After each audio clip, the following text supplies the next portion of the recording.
If you've ever tried to meditate and thought, my mind is too crazy for this, or I'm just not wired to sit still, then this video was made specifically for you. Most people think they are failing at meditation because they have thoughts. I am going to show you why having a busy mind actually makes you the perfect candidate for meditation. Today, I'm going to teach you a simple 5-minute technique designed specifically for an overactive brain, proving that you can meditate. You just need the right instructions. Welcome back to Take and Grow. Let's address the elephant in the room immediately. You have tried to meditate before. Maybe you downloaded an app or you went to a yoga class. You sat down, closed your eyes, and were told to clear your mind. And what happened? Your brain went into overdrive. Did I turn the stove off? My nose itches. This is boring. I have 50 emails to answer. Why am I doing this? I look stupid. After 3 minutes, you open your eyes, frustrated, and decided, I can't meditate. My brain is too loud. I am here to tell you that you are wrong. You were not failing. In fact, noticing that chaos, that was the first moment of success. The biggest misconception in the world, the empty mind myth, is that meditation requires you to stop thinking. If I told you to sit in a chair and stop your heart from beating, could you do it? Of course not. It's an autonomic function. Well, your brain's function is to secrete thoughts, just like your heart's function is to pump blood. You cannot simply stop it by willing it to stop. When you try to clear your mind, you are fighting biology, and you will lose every time. The style of meditation we are discussing today is not about stopping the thoughts. It is about changing your relationship to them. It is not about silence. It is about noticing. If you are the type of person who is high-strung, anxious, or constantly busy, you are not bad at meditation. You are actually the person who will benefit the most from it. It's like going to the gym. If you are weak, you don't say, I can't go to the gym because I'm weak. You go to the gym to get strong. If your mind is chaotic, you don't avoid meditation. You meditate to train the chaos. Before we get to the technique, you need to understand the mechanism. Why are we doing this? What is happening in the brain? I want you to visualize a bicep curl. You hold the weight, the anchor. You lower the weight, the distraction. You pull the weight back up, the return. Meditation is exactly the same process for your prefrontal cortex, the part of your brain responsible for focus, emotional regulation, and willpower. Here is the cycle of meditation. Focus. You focus on an anchor, usually the breath. Wander. Your mind inevitably wanders away to a thought, dinner, work, an itch. Notice. You realize, oh, I'm thinking. Return. You gently bring your attention back to the breath. Here is the crucial part. The wander is not a failure. The moment you realize you have wandered off, that moment of waking up, that is the rep.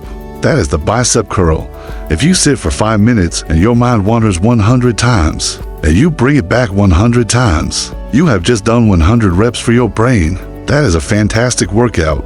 Conversely, if you sit there and your mind is totally blank for 5 minutes, you haven't actually trained the return muscle. So, do you see? The person with the busy mind, the person who gets distracted constantly, actually has more opportunities to get stronger than the person with the quiet mind. Every distraction is an opportunity for a rep. Now, let's get practical. I promised you a technique for the person who can't meditate. We are going to keep this incredibly low stakes. Step 1, the posture of dignity. You don't need to sit cross-legged on a cushion on the floor. You can sit in a chair. You can sit on the edge of your bed. The only rule is keep your spine straight. Why? Because if you slump, you fall asleep. If you are too rigid, you get agitated. Sit with what we call dignity, upright, alert, or relaxed. Hands in your lap. Step 2, the anchor. We need something to focus on. The classic anchor is the breath, because it's always with you. But for some anxious people, focusing on the breath actually causes panic. If that's you, use sound. Focus on the hum of the refrigerator, the traffic outside, or the sound of the air conditioner. For today, we will use the physical sensation of breathing, not the idea of breathing, but the raw data. The cool air hitting the tip of your nose, the rise and fall of your chest. Step 3, the label. This is the secret weapon for the busy mind. When you realize you are thinking, do not get angry. Do not judge yourself. Simply use a mental label. If you are worrying, say in your mind, thinking. If you are hearing a noise, say, hearing. If you feel an itch, say, feeling. Label it, and then gently escort your attention back to the anchor. Enough theory. We are going to do this together. right now. I want you to put your phone down or just listen to my voice. We are going to do just a few minutes of practice so you can feel what the return feels like. Find your comfortable seat, feet flat on the floor, hands in your lap, and when you're ready, gently close your eyes. Or, if you prefer, just soften your gaze and stare at a spot on the floor. Take a deep breath in through the nose, filling the lungs, and a long, slow breath out through the mouth. Let your shoulders drop. Let your jaw unclench. Now, let your breath return to its natural rhythm. Don't try to control it. Just let the body breathe itself. Bring your attention to the tip of your nose. Can you feel the air moving in? Can you feel it moving out? Is it cool coming in? Is it warm going out? Just stay with that sensation. Just one breath at a time. By now, your mind has probably wandered. Maybe you're thinking about this video. Maybe you're thinking about lunch. That's okay. Notice it. Say to yourself, thinking, and now, very gently, without any judgment, bring your attention back to the tip of the nose, back to the breath. That was a rep. You just built a connection in your brain. You might feel bored. Notice the boredom. Label it, feeling, and come back to the breath. You are not trying to stop the thoughts. You are the sky. The thoughts are just clouds passing through. Watch them pass and come back to the breath. One more deep breath in, and let it go. When you're ready, wiggle your fingers and toes and open your eyes. That's it. That is the practice. If you did that, even imperfectly, you just meditated. Now, let's troubleshoot the things that usually make people quit in the first week. Hurdle 1, it's boring. In our dopamine-saturated world, sitting still feels like torture. We are addicted to stimulation. When you sit to meditate, you are going into dopamine withdrawal. When you feel boredom, reframe it. Boredom is not a sign that nothing is happening. Boredom is just another cloud. It's just a feeling. Watch it. Usually, on the other side of that boredom is a profound sense of calm. You just have to sit through the withdrawal phase. Hurdle 2, I don't have time. This is why we start with 5 minutes. Everyone has 5 minutes. You spend 5 minutes waiting for your coffee to brew. You spend 5 minutes scrolling TikTok on the toilet. Do not try to meditate for 30 minutes. You will fail. Start with 5 minutes. Consistency beats intensity. Meditating for 5 minutes every day is infinitely better than meditating for an hour once a month. Hurdle 3, I fell asleep. That's actually a good sign. It means you're relaxed. But it's not meditation. If you fall asleep, try meditating sitting up straight, not lying down, and try doing it in the morning or before lunch, not right before bed. Hurdle 4, I feel anxious when I close my eyes.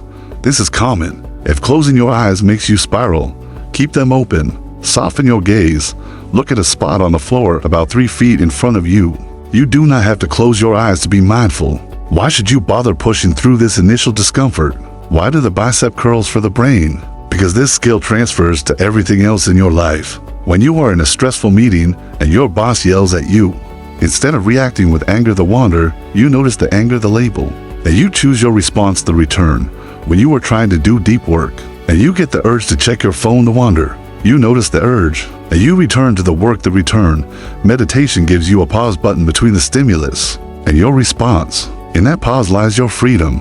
In that pause lies your ability to choose who you want to be, rather than just reacting like a robot to your environment. It lowers cortisol.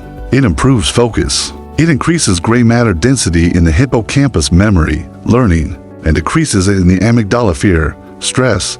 5 minutes a day buys you a better brain. That is the highest ROI investment you will ever make. Stop judging your busy mind. Your busy mind is simply providing you with the resistance you need to build mental strength. You are not doing it wrong. If you are sitting and you are trying, you are doing it right. If this explanation changed your perspective on meditation and made it feel achievable, hit that like button. It helps us reach more people who are struggling with stress. And if you are committed to mastering your mindset and building habits that actually serve you, subscribe to Take and Grow. I have a challenge for you. Do not wait for tomorrow.